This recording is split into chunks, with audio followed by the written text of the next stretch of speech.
Hi, we're in Nuremberg. We're sitting under a church. We had beer for breakfast. We're having beer for breakfast.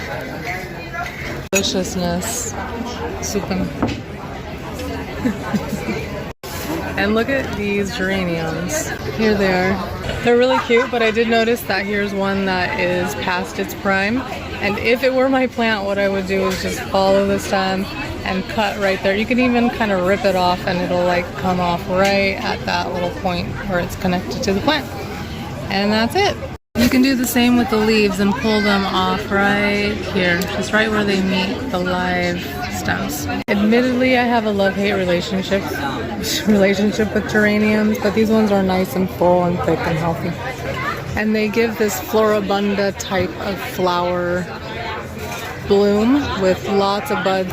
If you wanted to, you can remove each and every one of the flowers that fades.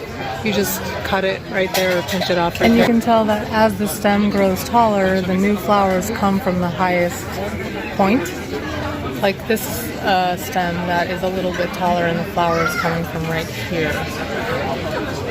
Look at all these new little buds right there. And the one thing that I don't like about them is sometimes they get like leggy or something like that, and that kind of turns me off.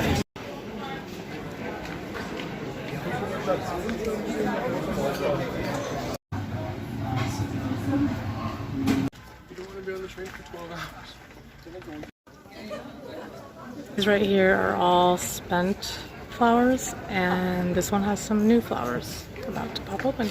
You could cut this stem off all the way right there. There. Of their charm.